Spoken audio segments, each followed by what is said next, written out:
안녕하세요. 구루잠입니다.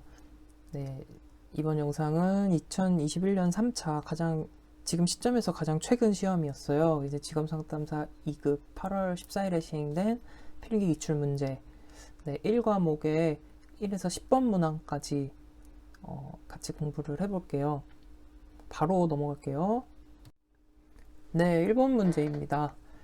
진로 선택과 관련된 이론으로 인생 초기 발달 과정을 중시한 이론은 인생 초기 발달 과정 하면 뭐죠? 네, 바로 여기 정신분석 이론 정답이 바로 나올 텐데 한번 좀 자세히 살펴볼게요.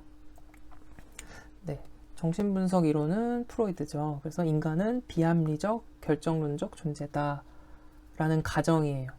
이론의 가정.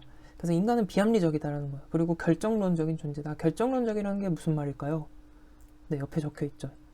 결정론적의 의미는 초기의 사건이 이후의 사건을 결정한다는 거예요. 그러니까 모든 것에는 원인이 있다는 거죠. 그러니까 인간은 결정론적인 존재라는 게 어떤 의미예요? 인간의 지금 나의 모든 행동, 성격, 문제, 이런 것들은 다 과거에 어떤 사건이 의해서 결정이 되어 있었다는 거죠. 그러니까 어떻겠어요? 당연히 과거의 경험을 중시할 수밖에 없는 거죠. 네. 인생 초기의 발달 과정을 중시하는 거죠. 그래서 이 초기 과정, 과거의 경험이 이후에 나의 모습을 결정했다는 이제 그런 이론이에요. 그래서 여기에 주요 키워드들이 있는데 이것들은 반드시 이제 기억을 해두셔야 돼요. 생물학적 충동에 의해서 인간은 동기화된다. 그러니까 어떻게 보면 네, 말 그대로 이제 무의식을 강조하면서 생물학적 충동에 의해서 동기화되는 존재다라고 했고, 이제 이 무의식에 있던 욕구나 충동이 의식으로 튀어나오려고 할 때 우리는 이제 억압을 할 수 있다는 거죠. 그래서 이 억압된 충동이 이제 뭔가 우리 그 문제를 일으킬 수 있다 이런 얘기고, 그래서 이제 방어 개념이 나오죠. 방어 기제가 나오면 이제 정신분석 이론이에요. 방어 기제. 그리고 유아기적 갈등은 과거 경험과도 연관이 되는데, 이런 유아기적 갈등이 유아기의 이런 경험들이 이제 성격 형성에 영향을 미친다고 되어 있죠. 정신분석 이론에서는. 그래서 생물학적 충동, 무의식, 억압, 충동, 방어, 유아기적 갈등 이런 게 나오면 이제 정신분석에 대한 얘기다라는 걸 꼭 기억을 해주세요. 그리고 정신분석 이론의 기법으로는 자유현상, 해석, 전이, 역전이 등이 있죠. 자유현상은 뭐예요?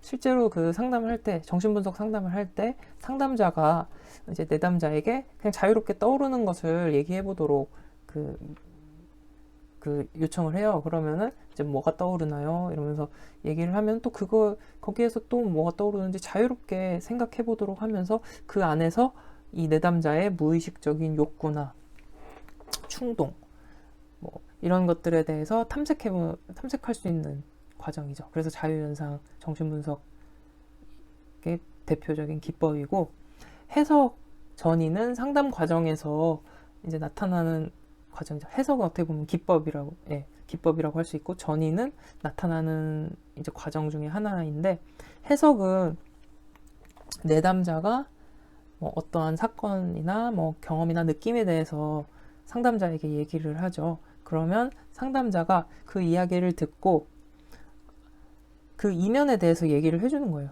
그러니까 내담자의 이야기 속에 숨겨진 내담자의 무의식적인 욕구나 충동, 그런 것들에 대해서 풀어서 다시 얘기를 해주는 거예요. 그래서 해석은 정신분석 기법이다. 전이는 내담자가 상담자에게 느끼는 감정인데, 그 어떤 감정이냐면 내담자가 이제 중요한 타인에게서 느꼈던 감정들 있죠. 예를 들면 화가 났던 감정이라든지 질투라든지 이런 걸 느꼈어요. 근데 그게 실제 상담 과정에서 상담자를 대상으로 그게 재현이 되는 거예요. 그 감정이 올라오는 거죠. 네, 이거는 이제 어떻게 보면은 상담이 잘 진행되고 있다는 신호이기도 해요. 그만큼 뭔가 상담이 깊어졌기 때문에 중요한 타인과의 관계에서 나타났던 그 감정이 올라오는 거거든요. 그때 상담자는 이걸 잘 캐치를 해서 이제 내담자에게 풀어서 잘 해석을 해줘야 돼요. 그래서 전이라는 거는 전이의 해석을 해주는 것이 이제 상담자의 역할이 굉장히 중요하다라는 거고요. 역전이는 반대로 역으로 상담자가 내담자에게 이런 걸 느끼는 거예요. 상담자가 중요한 타인에게서 느꼈던 이런 어떤 감정에 대해서 상담 과정에서 내담자에게 느끼는 거죠. 이거는 사실 상담자가 이런 걸 느꼈을 때는 또 잘 캐치를 해서 자기 분석을 통해서 또 이런 거는 이제 슈퍼바이저를 통해서 상담을 통해서 이런 문제를 또 다룰 수가 있습니다. 그리고 이걸 이제 내담자에게 또 정확하게 이제 밝히는 것도 중요하죠. 네, 그래서 이제 자유현상 해석, 전이, 역전이 개념 그 기법을 이제 매우 중요합니다. 이걸 꼭 알아두시고 그 다음에 원초화, 자아, 초자아 개념이 나오죠. 원초화는 이제 무의식을 관장하는 성격 구조라고 보면 돼요. 그래서 원초화가 쾌락 원리에 의해서 움직이는데 무의식적 충동, 욕구 이런 것들이 이제 원초화에 의한 것이라고 보면 되고, 자아는 이제 현실 원리에 의해서 움직이는 나의 성격 구조다. 그리고 초자아는 도덕 원리에 의해서 움직이는 이제 성격 구조다. 슈퍼 에고라고도 합니다. 그래서 원초와 자아, 초자아로 구성되어 있다. 그리고 불안에 있어서는 현실 불안, 신경증적 불안, 도덕적 불안이 있어요. 그래서 현실 불안이라는 거는 우리가 현실에서 느끼는 불안처럼 내가 이제 외부 세계로부터 지각하는 그런 불안, 현실 불안이라고 하고, 신경증적 불안은 무의식에서 이제 무의식과 의식의 이제 충돌이 일어날 때, 그러니까 쉽게 말해서 원초아와 자아와 부딪힐 때 일어나는 불안이 이제 신경증적 불안이라고 보시면 돼요. 그리고 도덕적 불안은 이 원초아와 초자아가 부딪혔을 때 나타나는 불안이 이제 도덕적 불안입니다. 그리고 방어 기제가 나오면 이제 정신분석이라고 보시면 되는데, 여러 가지가 있죠. 억압, 부인, 투사, 합리화, 반동 형성, 승화, 동일시 쭉 있는데, 이것은 이제 다음에 방어 기제 문제가 나올 때 또 자세하게 다뤄보도록 하겠습니다. 근데 이제 이 키워드는 반드시 기억을 해주세요. 이 결정론적 존재로 시작된 이 무의식, 초기 경험, 갈등, 이런 스토리를 잘 기억을 하시면, 굳이 이렇게 열심히 달달달달달 외우면서 하지 않아도 한 두세 번 읽어보면 이제 기억에 많이 남으실 거예요. 그래서 최대한 이제 공부하면서 이해해야 될 거를 최대한 이해하고, 이제 암기를 해야 되는 거는 반드시 암기를 해야겠지만 최대한 이해를 하면서 암기를 하는 게 이제 암기를 하는데 쉬운 방법이 아닐까 생각을 합니다. 그래서 저도 되도록이면 조금 더 재밌게, 좀 흥미 있게 좀 얘기를 할 수 있도록 준비를 하겠습니다. 그래서 정신분석 이론은 이 정도로 정리를 하고, 그 다음 보기 1번에 인지적 정보 처리 이론 있죠? 이건 간단하게 보고 넘어갈게요. 피터슨을 기억하시면 되는데, 이 피터슨 있죠? 피터슨 정도를 기억해 주시면 되는데, 이제 인지적 정보 처리 이론은 진로 선택에 있어서 진로 선택하는 과정이 이제 정보 처리 과정과 같다라고 보는 이론이에요. 그래서 인간의 문제 해결 과정이 컴퓨터의 정보 처리 과정과 유사하다라는 거죠. 그리고 당연히 인지적 정보 처리니까 인지의 역할을 강조한 이론입니다. 네, 이 정도 보고 넘어가시면 되고요. 그 다음에 사회학습 이론 간단히 볼게요. 반두라예요. 사회학습 이론 반두라 기억을 하시고, 모델링이 키워드죠. 모델링을 통해서 학습하게 된다. 모델링은 뭐냐? 그러니까 우리가 모델이 되는 사람이나 대상을 보고 그걸 따라함으로써 학습을 하게 된다는 거예요. 그래서 대리적 강화라는 개념이 나오는데 이것의 의미는 그 관찰하는 대상을 통해서 이제 간접적으로 강화를 받는 것을 이제 대리적 대신 강화를 받는다는 거죠. 그러니까 그 대상을 대신 관찰함으로써 간접적인 강화를 받는 게 대리적 강화다. 사회학습 이론에 나오는 내용이다라는 걸 이제 기억을 해주시면 됩니다.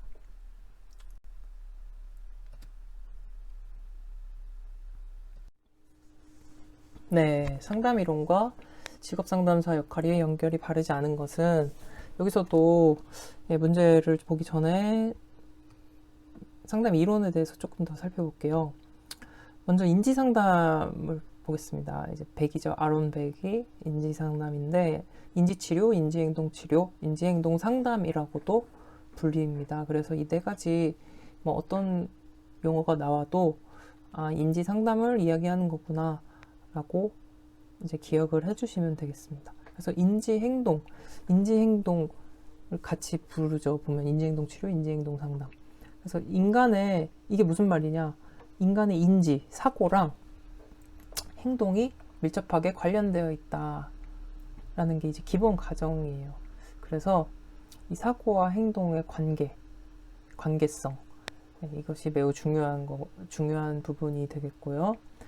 이제 핵심 개념으로는 역기능적 자동적 사고, 역기능적 신념, 역기능적 가정, 역기능적 도식을 수정하는 것이 인지상담 치료의 목표입니다. 그러니까 역기능적 자동적 사고라는 것은 우리가 이제 인지적인 이런 사고가 역기능적 자동적 사고가 이제 이런 인지적인 왜곡을 불러오는데 이제 이런 사고의 틀이 형성이 된단 말이죠. 우리가 이제 삶을 경험하고 살아오면서 사고의 틀이 형성이 되고 그러면서 이 자동적 사고가 이제 있게 되는데 이런 자동적 사고가 실제 우리 삶에서 기능적으로 작용하지 못하고 자꾸 부정적인 역기능적으로 이제 작용을 하게 되면 이것이 이제 우리 마음의 문제가 되고 정신건강에 문제가 일으킬 수 있다는 거죠. 그래서 이런 역기능적인 신념, 역기능적인 도식, 생각의 도식이죠. 이런 것들이 이제 인지적으로 왜곡을 일으키게 된다. 그래서 이것을 바로잡는 것이 인지 행동 상담, 인지 상담이라고 할 수 있습니다. 그래서 실제로 구조화된 적극적 교육적 치료예요. 구조화됐다는 것은 회기별로 해야 될 일들이 어느 정도 다 짜여져 있다는 거예요. 네. 그래서 뭐 미국 같은 경우는 실제 회기가 딱 정해져 있고 그 회기 안에서 이제 진행을 해서 이제 보험 처리도 되는 경우도 있죠. 그래서 그런 치료들이 딱 구조화되어 있다. 인지 치료는.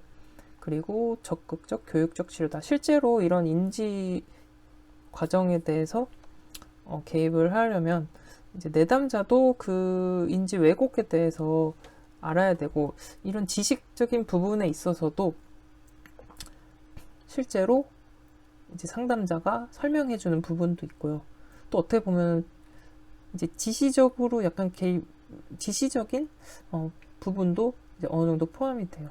왜냐면 이 도식에 대해서 그 왜곡된 사고 이런 부분에서 다루다 보면 이제 상대적으로 조금 지시적인 부분도 이제 포함이 될 수 있다. 그렇기 때문에 이제 적극적인 치료랑도 좀 일맥상통한 얘기죠. 네, 그래서 구조화된 적극적 교육적 치료다. 그래서 아까 인지 행동 계속 얘기를 했는데, 네, 인지 정서 행동을 모두 다룬다는 거예요. 인지 상담에서는 정서적 기법으로는 정서 도식을 이제 활성화하는 기법들이 있고, 언어적 기법으로는 소크라테스식 질문, 근거 대안적 사고 찾기 있는데 소크라테스식 질문은 이제 질문을 계속 이어서 하는 거죠. 꼬리에 꼬리를 무는 질문. 그래서 계속 그 질문을 통해서 내담자가 좀 스스로 자신의 인지적인 왜곡에 대해서 인식할 수 있도록 돕는 기법이 소크라테스식 질문입니다. 그리고 행동적 기법도 이제 행동 실험 이런 것들이 포함이 된다는 거죠. 그래서 소크라테스식 질문은 이제 꼭 기억을 해주세요. 네. 그리고 인지적 오류에는 뭐 임의적 추론, 과잉 일반화, 개인화, 흑백 논리, 과장 뭐 여러 가지 있는데 이거는 또 다음에 문제가 나오면 뭐 그 기회에 살펴봐도 괜찮을 것 같아요. 네, 그래서 인지 상담은 여기 키워드들을 꼭 기억을 해주세요. 인간의 인지, 행동, 정서가 모두 밀접하게 연관이 되어 있어요. 그래서 이 역기능적 자동적인 사고, 역기능적 도식, 역기능적 신념을 수정하는 데 목표가 있어서 구조화된 교육적 적극적 치료다. 됐죠? 네, 그 다음에 정서분석적 상담은 정신분석적. 네, 정신분석 이론은 이제 앞에서 살펴봤기 때문에 간단하게 볼게요. 여기서는 기법에서 텅 빈 스크린 역할을 강조한다고 했어요. 네, 텅 빈 스크린 역할이라는 것은 상담자의 익명성, 중립성을 의미해요. 그러니까 정신분석 상담의 좀 이미지라고 해야 될까요? 이런 걸 떠올려 보시면 약간 내담자가 앞에 이렇게 편하게 앉아 있고 상담자는 마주 앉는 게 아니라 뒤에 이렇게 앉아 있어요. 전통적인 정신분석 상담을 보면은. 그래서 뒤에서 안 보이는 데서, 안 보이는 상태에서 이제 질문을 던지고 이제 상담을 진행을 하죠.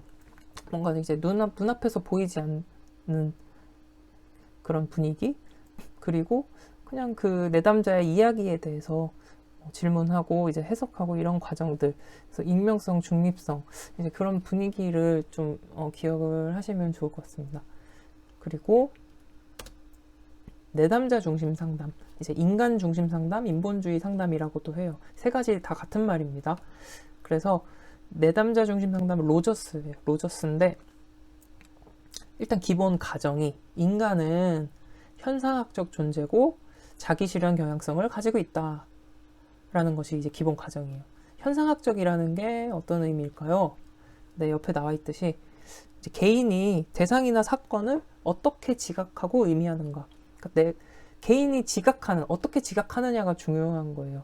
현상학적 존재라는 거는. 네. 그래서 이름에서도 그 느껴지듯이 인간 중심이잖아요. 절대 지시적이지 않아요. 비지시적. 그렇기 때문에, 그리고 굉장히 따뜻한 느낌, 공감, 네.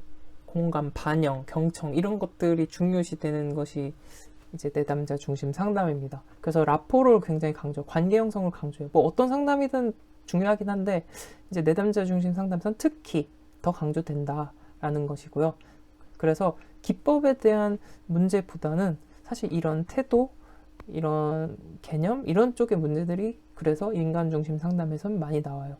그래서 실제로 상담을 할 때도 인간 중심 상담에 뭐 기법이라기보다 어떤 기법을 사용하는 다양한 학파의 치료자들이 있지만 인간 중심 상담의 이런 기본 태도, 이런 것들은 이제 모두 이제 가지고 가는 이제 그런 부분들이 많죠. 네, 그래서 네, 다시 돌아와서 인본주의 상담, 인간 중심 상담에서는 적극적 경청, 반영, 뭐 다 그 따뜻한 얘기들이죠. 이런 것들 기억하시면 돼요. 공감적 이해, 명료화. 그리고 밑으로 내려가서 내담자는 현실적 자기, 이상적 자기, 지각된 자기의 불일치로 인해 불안을 경험한다. 그러니까 현실적 자기는 실제 팩트, 내 팩트가 이래요. 실제 객관적인 내 모습이라면 이런데 이상적인 자기, 아이디얼 셀프죠. 내가 기대하는 내 모습은 이렇게 높아요. 근데 다른 사람이 본 내 모습은 지각된 자기, 또 이렇게 낮아요. 이것들이 불일치하기 때문에 이제 내가 불안을 경험한다는 거예요. 네. 그리고 마지막으로 이제 행동주의 상담 보시면 행동주의는 이제 제가 좋아하는 말이, 제가 좋아한다기보다 뭐 주로 하는 말이 뭐 보이는 게 다가 아니다 이런 말들을 많이 하는데, 행동주의 상담가들은 이제 저에 대해서 아니다, 보이는 게 다다 라고 말하는 사람들이에요. 보이는 게 다인 사람들이에요. 행동주의는 보이는 것만 믿는다. 네. 대충 느낌이 오시죠? 굉장히 냉철하고 객관적인 확실한 것을 좋아하는 뭐 그런 느낌이라고나 할까? 네. 내용으로 들어가면 실제 보이는 것만 믿는 거예요. 관찰. 그래서 관찰을 중시해요. 그리고 실험을 통해 관찰할 수 있죠. 그 실험을 하려면 어떻게 해야 돼요? 여러 가지 변인들, 상황, 환경을 통제해야 되잖아요. 그러니까 실험 통제를 통한 이제 관찰, 이런 것들이 모두 수치화돼야지 이제 눈에 보이는 그 판단이 되겠죠. 그래서 계량화를 굉장히 중요시합니다. 네, 그래서 이런 수치들을 가지고서 객관적으로 보이는 자료들을 가지고 결론을 내기 때문에 귀납적입니다. 행동주의는. 네. 그리고 이런 실험들은 모두 어때요? 자극을 주고 반응을 관찰하는 거죠. 자극 반응. 자극에 대한 반응을 관찰하는 것들이기 때문에 이제 자극 반응에 대한 이제 키워드가 되겠고, 그래서 이런 실험이나 관찰들 통해서 학습 이론들이 만들어졌어요. 그래서 행동주의 하면 키워드가 학습. 네, 학습 굉장히 중요한, 학습이란 말이 나오면 행동주의라고 생각을 하셔도 크게 무리가 없을 것 같아요. 그래서 주요 개념으로는 고전적 조건 형성, 조작적 조건 형성, 사회학습 이론이 나오는데, 사회학습 이론은 1번 문제에서 살펴봤죠. 반두라, 모델링, 대리적 강화에 대한 얘기를 했고, 대리적 강화가 뭐였어요? 그 모델을 통해서 간접적으로 강화되는 게 이제 그 대리적 강화였고, 모델링이라는 것 자체가 모델을 보고 관찰을 해서 네, 그거를 통해 학습하는 게 모델링이었죠. 그리고 고전적 조건 형성은 파블로프죠. 파블로프의 개 들어보셨을 거예요. 보통 개가 먹이를 보면 침을 흘리죠. 이거는 그냥 무조건적인 반응이에요. 그쵸? 먹이를 보면 침을 흘린다. 무조건적인 반응인데 여기에 종소리를 개입을 시킨 거죠. 그래서 종이 울릴 때 먹이를 주면서 종을 이렇게 울렸어요. 그렇게 되면은 자꾸 이렇게 반복하는 거죠. 학습이에요, 말 그대로. 이렇게 학습을 하면은, 반복이 되면은 이 개는 종소리만 듣고도 침을 흘린다는 거죠. 그래서 이게 종소리를 가지고 종소리가 조건 자극이 된 거예요. 네. 왜냐하면 종소리를 연상했기 때문이죠, 개가. 종소리가 들으면 먹이를 먹었으니까. 그래서 이런 연상작용을 가지고서 학습을 하는 것이 고전적 조건 형성이고, 조작적 조건 형성은 그거 생각하시면 돼요. 지렛대 누르면 먹이 나오는 거. 뭐 햄스터 먹이 나올 때 지렛대 누르면 먹이통에서 먹이가 딱 나온다. 누르면 먹이가 나오는 거를 학습을 하는 거죠, 얘네들이. 그래서 그걸 알게 되면은 누르면 먹이 나오고, 누르면 먹이 나오고, 이걸 통해서 강화가 되는 거죠, 이 행동에 대해서. 그래서 지렛대를 자꾸 누르는 행동을 하게 된다. 이거는 조작적 조건 형성. 조작적 조건 형성은 딱 스키너 얘기 나오면 조작적 조건 형성. 스키너, 파블로프, 스키너, 이렇게 기억을 하시면 돼요. 그래서 행동주의 상담은 굉장히 통제적이고 실험을 통한 거다 보니까 굉장히 엄격하고 그런 느낌이잖아요. 그래서 이제 능동적이고 지시적인 상담이다. 이렇게 기억을 하시면 됩니다. 그래서 가장 지시적이고 능동적인 게 이제 행동주의라고 보셔도 되겠습니다. 그래서 정답은 이 문제에 보면은 인지상담, 수동적이고 수용적인 태도. 수용적인 태도는 중요해요. 근데 수동적이진 않죠. 인지상담은 뭔가 구조화된 치료에서 적극적, 교육적 개입이 필요해요. 네, 왜냐하면 인지적 왜곡에 대해서 다루어야 하기 때문에 상담사의 역할이 비교적 적극적인 편이에요. 네. 정신분석적 상담은 텅 빈 스크린, 아까 얘기했었죠. 중립성, 익명성, 그리고 내담자 중심은 이제 태도 굉장히 중요하다. 그래서 관계 형성이 굉장히 중요하죠. 촉진적인 관계 형성 분위기. 행동주의는 능동적 지시적 역할. 네. 실험, 관찰, 통제, 학습, 고전적 조건 형성, 조작적 조건 형성. 네. 파블로프, 스키너. 이렇게 기억을 하시면 되겠습니다. 그래서 정답은 1번입니다.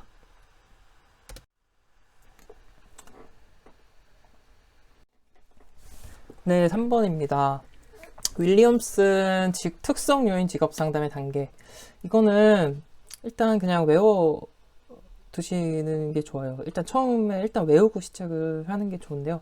분종진 예상추 이렇게 외우시면 되는데, 분종진 예상추 아니면 분종진 처상추 이렇게 기억을 하시면 돼요. 그래서 단계를 살펴보면 분석, 종합, 진단, 예측, 상담, 추수.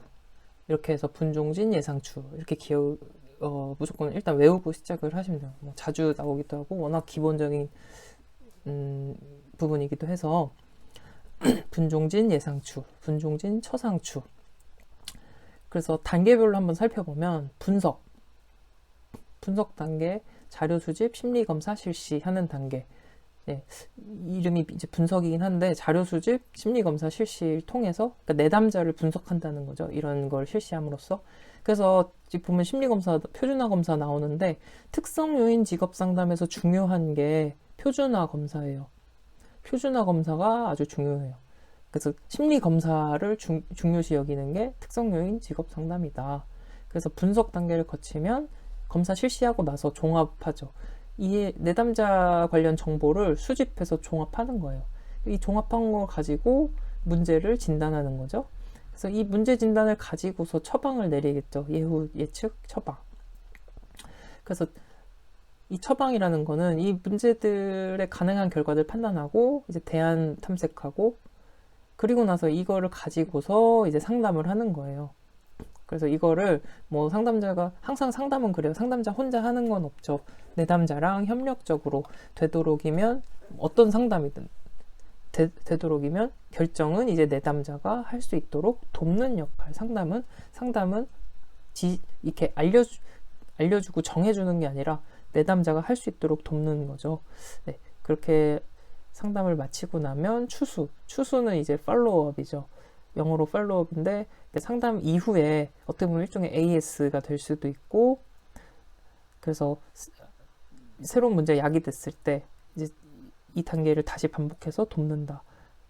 그래서 뭐 점검이 될 수도 있어요. 꼭 이렇지 않더라도. 그래서 분종진 예상추, 분종진 처상추 이렇게 기억을 해주시면 됩니다.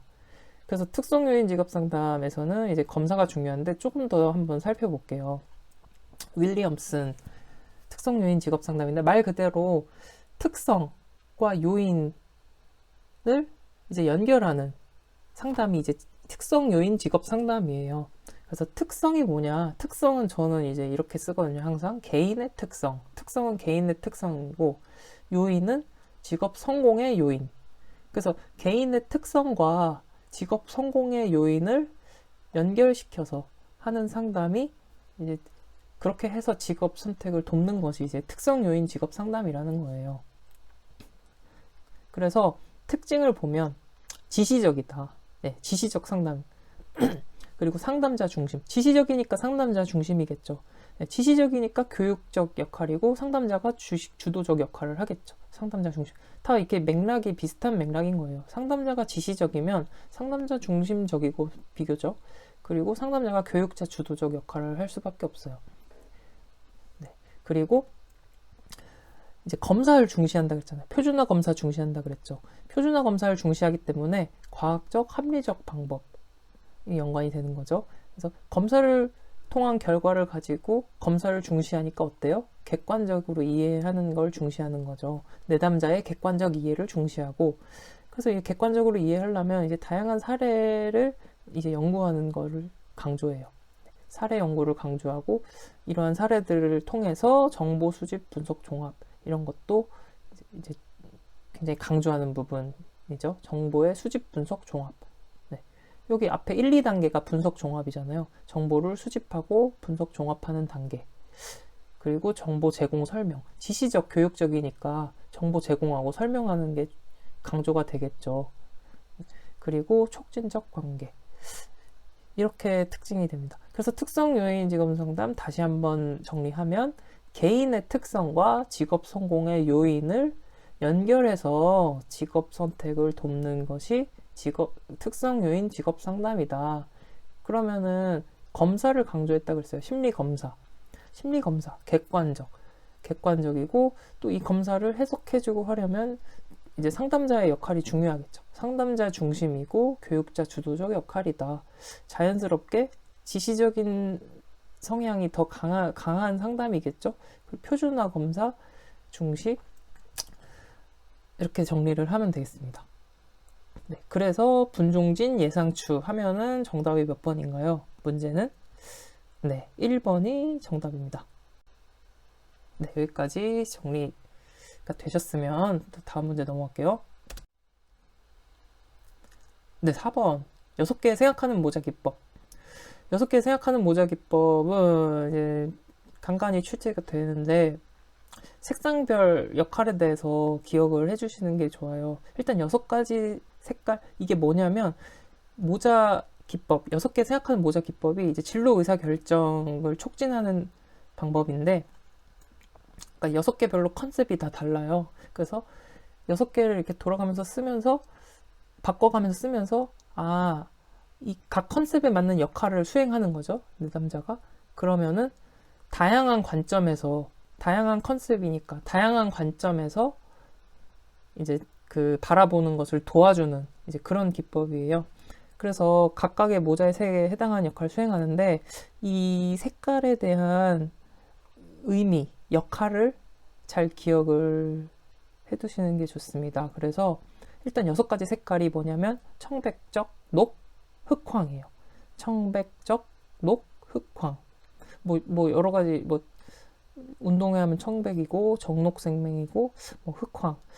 어떻게 기억을 하셔도 좋은데 이 6가지는 되도록 기억을 해주시면 좋겠어요. 그래서 일단 흑색 하면 뭔가 어두우니까 부정적 사고 그리고 백색 하면은 뭔가 투명하고 그러니까 뭔가 객관적이고 중립적 이런 느낌으로 이제 기억을 하시면 되겠어요. 그리고 청색은 조절 및 통제, 사회자, 합리적, 조절, 통제 역할 청색. 그리고 적색은 직관, 직감이다. 예. 뭔가 적색하면은 뭔가 뜨거운 감정이 떠오르지 않나요? 네, 뭔가 헛소리였고 여러분들이 편하신 대로 이렇게 기억을 하시면 됩니다. 녹색하면은 뭔가 녹색 혁명, 녹색 굉장히 요즘 화두가 되잖아요. 뭔가 창의적 사고가 필요하잖아요. 녹색 혁명, 녹색 환경, 녹색 산업. 그래서 창조적 사고, 녹색. 네. 황색은 낙관적 사고. 눈앞이 노랗죠. 그래서 낙관적이에요. 네. 그래서 아무튼 이거 여러분들이 이렇게 여러분들 기억을 좀 돕기 위해서 제가 막 이상한 소리도 하고 했는데 자신만의 방법으로 이거를 좀 잘 기억을 하시면 좋을 것 같습니다. 그래서 우선 모자별 색상의 역할 문제로 돌아가서 청색은 뭐라 그랬죠? 네, 조절, 통제, 사회자. 낙관적인 건 무슨 색이었어요? 아까 황색이었죠. 황색, 낙관적. 그리고 직관, 의존, 직감, 뜨거운 감정, 직감, 적색이죠. 네, 2번이 정답이 되겠습니다. 흑색은 뭐였죠? 부정적인 거고. 사실 팩트 고려하는 건 뭐였죠? 백색이죠. 중립적, 객관적. 네. 그리고 새로운 대안 찾으려고 하고 다른 각도, 창의적, 녹색 산업이었죠. 녹색 혁명. 네. 그렇게 해서 정답은 2번이 되겠습니다. 네, 5번 문제는 슈퍼 흥미사전기법.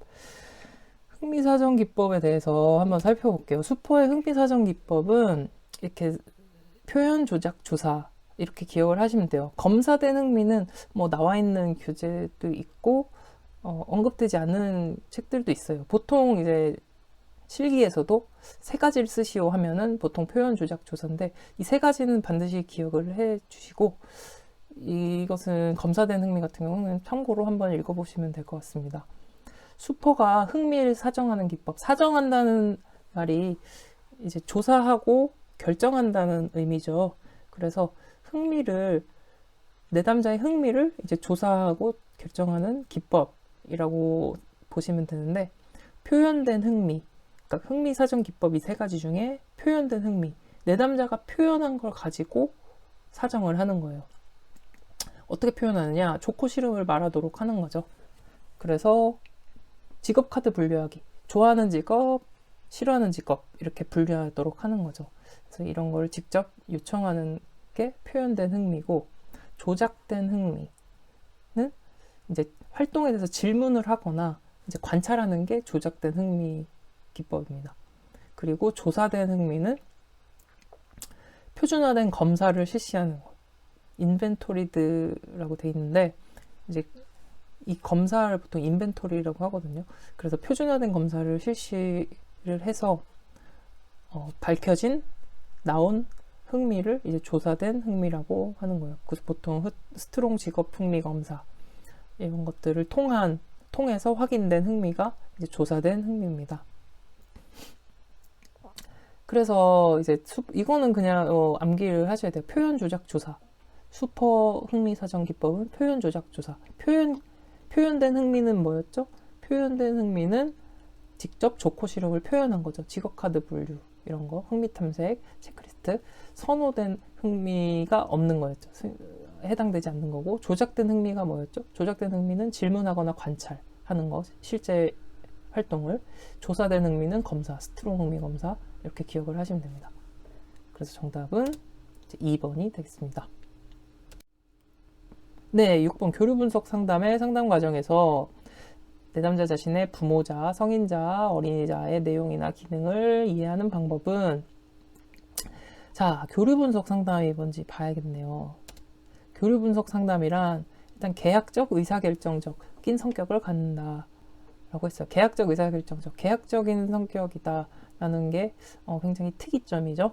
그래서 계약적인 상담이다. 그리고 자율성 획득을 이제 목표로 하는 거예요. 자율성 획득을 목적으로 하는 것이 교류 분석 상담의 목적이다. 그래서 상호작용을 통해서 자아 상태를 분석하는 거예요. 성격 자아 상태를. 이제 성격 자아 상태를 세 가지로 이제 그 세 가지 자아 상태가 있는데, 부모, 성인, 어린이 자아, 이렇게 세 가지의 자아 상태가 있다는 거예요. 성격 자아 상태가. 이거는 이제 뒤에서 이제 바로 얘기를 할 내용이고요. 스트로크라는 개념이 있는데, 스트로크는 이제 한 사람이 다른 사람에게 주는 어떤 형태의 인정행위, 뭐 육체적 스트로크, 언어적 스트로크. 그래서 어떤 한 사람이 다른 사람한테 어떠한 뭐 인정행위, 애정행위가 될 수도 있고요. 이런 하나의 그 반응을, 하나의 자극을 이제 스트로크라고 교류 분석에서는 표현을 합니다. 그래서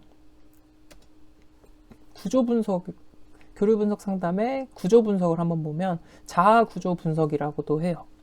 자아 구조 분석이라고도 하는데,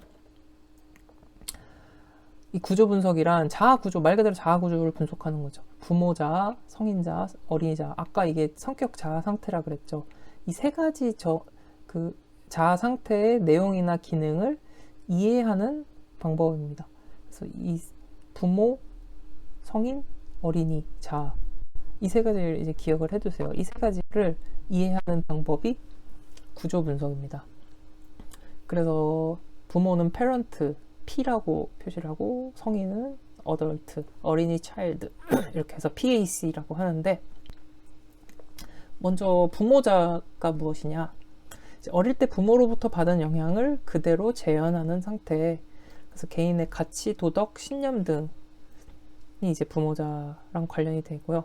그래서 부모자에는 비판적 부모자와 양육적 부모자가 있어요. 굳이 이제 극단적으로 비교를 하자면 양육적 부모자는 뭐 따뜻한 느낌, 돌봄, 온화 이런 느낌이고, 비판적 부모자는 통제적, 처벌, 비판, 좀 엄격 이런 느낌을 떠올리시면 됩니다. 그래서 비판적, 양육적 부모자가 있다. 그리고 성인자는 어린이자와 부모자를 중재하는, 그러니까 부모와 어린이자 사이에 있는 성인자, 가장 건강한 자아라고 보시면 돼요. 그래서 현실적, 합리적, 객관적 판단을 하는 자아, 건강한 자아. 네, 성인자. 그리고 어린이자는 어린아이처럼 행동하고 어린아이 감정 그대로 표현하고 현실감이 부족한 자아. 어린이자도 두 가지로 나뉘어요. 수능적, 자유로운, 이렇게 두 가지 나뉘는데, 수능적인 어린이자는 복종적이고 의존적이고 소극적이다. 자유로운 아동자는 자기중심적, 감정적, 본능적, 적극적, 자유분방, 이런 성향이 있다는 것입니다. 그래서 PAC, 구조 분석. 그래서 뭐 이 문제의 답은 이제 구조 분석이 되겠죠. 부모자, 성인자, 어린이자의 내용이나 기능을 이제 이해하는 방법, 이제 구조 분석이 되겠고, 근데 여기서 이제 조금 더 살펴볼게요. 그 다음에 이제 의사교류 분석이 나오죠. 의사교류 분석은 다른 말로 의사거래 분석, 교류 분석, 뭐 이렇게 얘기하는데, 이 소통 과정에서 나타나는 교류의 유형이 세 가지가 있는데 이 세 가지 유형에 대해서 다루는 게 의사교류 분석이에요. 그러니까 우리가 의사소통을 할 때 나타나는 교류 유형이 이 세 가지라는 거죠. 상보교류, 교차교류, 이면교류. 근데 이거는 뭔가 그림을 좀 그리면서 얘기를 하는 게 좋을 것 같아요. 예를 들어 이제 아까 자 구조가 세 가지라고 했죠. P, A, C. 예를 들어 얘가 이제 룰루라는 친구예요. 룰루라는 친구의 부모자 P, A 뭐였죠? 성인자 C, 어린이자 이렇게 자아 구조가 돼 있고 룰루 친구 랄라가 있어요. 네, 지금 제가 마우스로 써서 글씨가 아주 엉망입니다. 랄라 친구가 P, A, C 똑같이 이렇게 있겠죠. 부모자, 어덜트, 성인자, 어린이자 이렇게 있는데 이 자아가 이제 의사교류를 할 때 상보교류라는 거는 이렇게 룰루가 랄라에게 이렇게 소통을 던졌어요. 근데 랄라가 이렇게 똑같이 반응을 해주는 거예요. 이렇게 평행하죠. 그래서 평행교류라고 상보교류라고도 해요. 상호 보완적인 교류라는 거예요.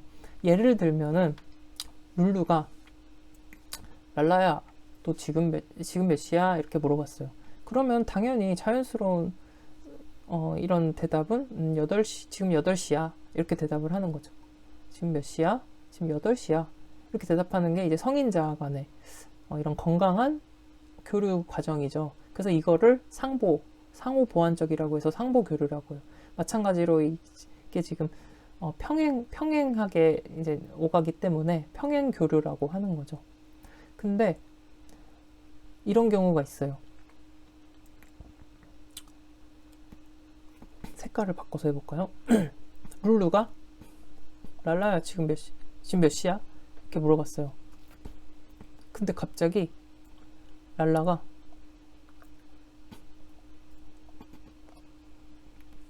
넌 시계가 없어? 내가 네 시계야? 이렇게 갑자기 이제 반응을 하는 거죠. 그러면 지금 봐봐요. 룰루가 이렇게 던졌는데 랄라가 이렇게 날라왔어요. 뭔가 분모자에서 던진 거죠. 그래서 이게 지금 소통이 이제 충돌한다는 거예요. 서로 그러니까 기대했던 지금 소통이 안 되고 뭔가 충돌하는 소통이 일어난 거죠. 서로 이런 교류를 이제 교차 교류라고 하는 거예요. 그러면 이제 세 번째 이면 교류. 이면 교류는 현재적 교류와 잠재적 교류가 동시에 작용한다 했어요. 예를 들어 이면 교류 또 다른 색으로 해볼게요. 지금 지우고 해볼까요? 지우고 이면 교류는 이제 룰루가 지금 몇 시야? 이렇게 했는데 랄라가 아직 10시 안 됐어. 이렇게 하면 표면적으로 봤을 때는 정상적인 것처럼 보여요. 근데 하지만 잘 살펴보면 속뜻을 보면은 너무 늦은 거 아니야?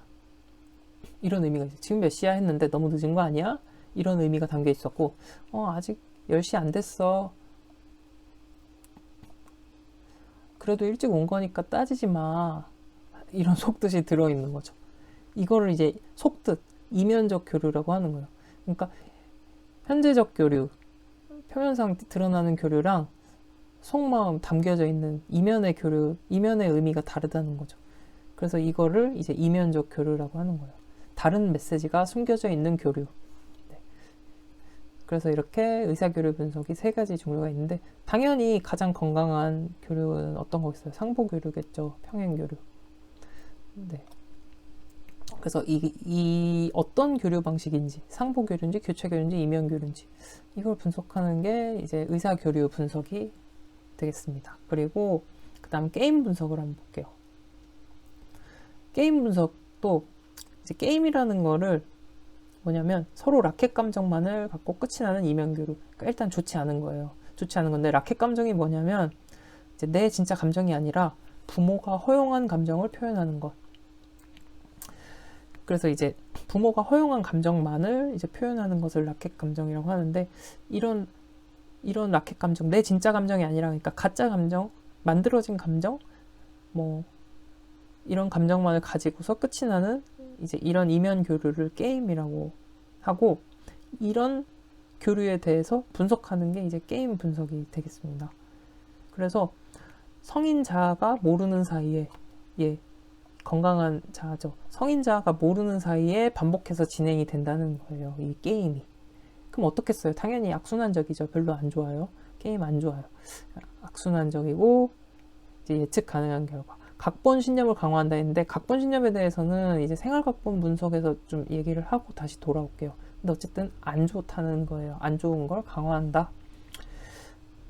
안 좋은 신념을 강화하게 된다는 거고, 그래서 게임 분석에서는 이제 라켓 감정이랑 게임을 깨닫는 게 중요하겠죠. 그렇게 해야 이 악순환의 고리를 끊을 수 있으니까. 그래서 자아 상태를 전환하도록 돕는 과정이 이제 게임 분석입니다. 네, 게임 분석은 게임 라켓 감정, 이제 키워드죠. 키워드 기억해 주시고, 그 다음 이제 생활 각본 분석으로 넘어갈게요. 네, 다음은 생활 각본 분석입니다. 생활 각본 분석은 스크립트 분석, 각본 분석이라고도 하는데, 그러니까 쉽게 말하면 생애 초기에 뭐 여러 사건들에 의해서 결정된 나만의 그런 생활 양식, 사고 방식, 반응 양식, 이런 것들이 있어요. 그래서 이 반응 양식이 어떻게 보면 내 인생의 대본을 만들어 놨다. 이것을 이제 내 인생의 각본이 만들어져 있다. 이렇게 생각을 하는 게 이제 생애 각본의 개념이거든요. 그래서 한번 읽어보면 생애 초기에 있어서 개인이 경험하는 외적 사태들, 외적 사건들에 대해서 이제 자신의 해석을 토대로 형성된 반응 양식이다. 여러 사건들을 겪을 때 이제 나만의 해석이 있죠. 이 해석을 토대로 결정된 반응 양식이다. 근데 이 반응 양식이 어떻게 결정이 되냐?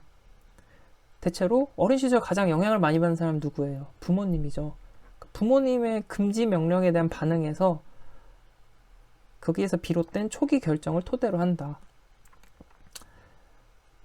그래서 각본 형성 과정, 각본에 따른 삶의 양상, 각본 신념을 정당하기 위해 사용하는 라켓 감정과 게임을 밝힐 수 있다. 그러니까 이 생활 각본 분석을 통해서 라켓 감정과 게임을 밝힐 수 있다는 것이죠. 네. 그래서 아까 봤듯이 다시 한번 정리를 해볼게요. 교류 분석은 계약적, 의사결정적 특징을 가지고 있고, 구조 분석은 세 가지 자아 상태였죠. PAC, 부모자아, 성인자아, 어린이자아. 의사교류 분석은 아까 세 가지 교류가 있었죠. 어떤 거였죠? 이제 상보 교류, 다시 쉽게 말해서 그 평행 교류라고도 했었고, 그 다음에 이면 교류, 이면 교류 제일 마지막이구나. 상보 교류, 교차 교류, 서로 충돌할 때, 화살표가 서로 충돌할 때, 기대된 대로 반응이 오지 않을 때죠. 그리고 이면 교류, 표면적으로는 이상이 없어 보이지만 그 이면에 다른 의미가 있는, 잠재적 의미가 있는 교류를 이면 교류. 그래서 가장 건강한 교류는 무엇이다? 상보 교류, 평행 교류가 가장 건강한 의사소통이다 하는 것이고, 게임 분석에서는 게임을 하는데, 게임이 좋은 거라고 했어요? 나쁜 거라고 했어요? 안 좋은 거죠. 게임과 라켓 감정. 그래서 이 게임과 라켓 감정을 다루는 게 게임 분석인데, 생활 각본 분석에서는 이 게임과 라켓 감정을 밝힐 수 있다. 생활 각본이라는 건 무엇인가? 생애 초기에 결정된 나의 주관적 해석을 토대로 결정된 반응 양식이죠. 내 인생의 각본, 틀. 이것에 이제 뭐 잘못된 부분들을 이제 확인할 수 있도록 하는 것이 생활각본 분석이 되겠습니다. 그럼 이제 다음 문제로 넘어갈게요. 인지정서 행동치료 REBT 나왔어요. REBT를 한번 살펴볼게요. 앨리스의 REBT인데 인지정서 행동치료, 다른 말로도 이제 인지정서 행동적 상담, 합리적 정서 행동 치료라고도 불러요. 그러니까 REBT, R의 레셔널인데 이제 합리적 정서 행동 치료라고도 부르는데, 요즘은 이제 인지정서 행동 상담, 뭐 인지정서 행동 치료 이렇게 더 많이 부르고 있는 것 같아요. 근데 이 세 가지 다 같은 말이라는 걸 이제 기억을 해주시고, 그래서 뭐 아까 인지 상담에서도 봤듯이 인지 이론과 행동주의가 이제 합쳐진 개념이에요. 그래서 마찬가지 기억해야 될 거는 비합리적, 비논리적 신념을 논박을 통해서 이제 깨는 것이 인지정서 행동치료, REBT의 주요 치료 과정이고 목표죠. 그래서 역기능적 사고, 아까 인지상담에서도 나왔죠. 역기능적 사고, 비합리적, 비논리적 신념, 그리고 이런 거를 논박을 통해서 사고의 변화를 이끄는 거고, ABCDE 모델이 이제 중요해요. 그래서 ABCDE 모델은 딱 나오면 REBT구나 라고 기억을 하시면 되는데, A 하면은 이제 Activating Event, 그러니까 선행 사건이에요. 어떤 사건이 발생을 하는 거죠. 촉발 사건이 있어요. 이 사건에 의해서 B, 이제 빌리프죠. 빌리프 시스템, 신념 체계. 이제 어떤 신념을 형성하게 돼요. 선행 사건에 의해서. 네. 어떤 사건에 의해서 내 신념이 형성되면 C, consequence, 결과예요. 그래서 이 신념 체계, 이 신념의 비합리적 신념이 되겠죠. 이 비합리적 신념에 의해서 어떤 결과가 나오는 거예요. 결과가 나오고, 그래서 이 결과에 대해서 과연 정당한 것인지 이 신념에 대해서 dispute, 논박을 하는 거죠. 상담사가. 그래서 논박을 해서 비합리적 신념의 그런 비합리성을 이제 밝혀내게 되고, 그래서 E는 이제 이펙트, 효과, 결과가 되는 거죠. 그래서 이 논박의 결과, 이제 어떤 행동의 변화, 사고의 변화를 가져오게 되는지 그 결과를 얘기하는 것이 이제 이펙트고, F 하면은 이제 feeling, 감정. 이 결과에 따른 그 변화된 이후에 내담자가 느끼는 감정에 대한 것이 이제 feeling, 감정, F가 되겠습니다. 그래서 A, B, C, D, E, F까지 나오기도 하고 A, B, C, D, E까지만 나오기도 하는데, 이 모델 각 단계 과정은 지금 말씀드린 정도는 이제 간단하게 알고 계시는 게 좋습니다. 그리고 일단 A, B, C, D 모델 나오면 REBT 바로 자동적으로, 그 논박, 키워드 논박이죠. 그렇게 기억을 하시면 되겠습니다. 그래서 REBT의 정서기법, 이 문제에서는 정서기법이 나왔죠. 정서기법은 뭐 인지정서 심상법, 역할연기, 수치공격연습, 무조건적 수용이 있는데, 먼저 인지정서 심상법 하면은, 심상법이라는 거는 이제 마음으로 상상한다는 거죠. 마음으로 상상하는 거예요. 그러니까 부적절한 느낌을 상상하는 거예요. 상상으로 떠올리고 이 부적절한 느낌을 적절한 느낌으로 바꾸어서 상상하는 연습을 하는 거다. 네, 그래서 이 정서를 이제 바꾸도록 연습하는 거죠.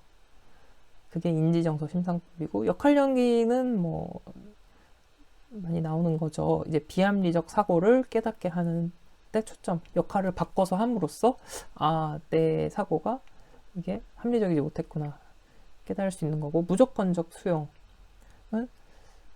언어적, 비언어적 표현을 통해서 내담자에게 상담자가 무조건적 수용을 해준다 라는 것이 이제 REBT의 정서기법이고요. 행동기법으로는 자기관리, 그리고 강화처벌, 뭐 행동주의에서 사용하는 기법들이 사용이 되겠죠. 그래서 자기표현, 체계적 둔감화, 자기관리, 네, 이런 것들 사용하고, 인지기법 역시 아까 얘기했듯이 논박이 중요하다 했잖아요. 비합리적 신념, 논박하기, 인지기법, 인지적으로 접근하는 거죠.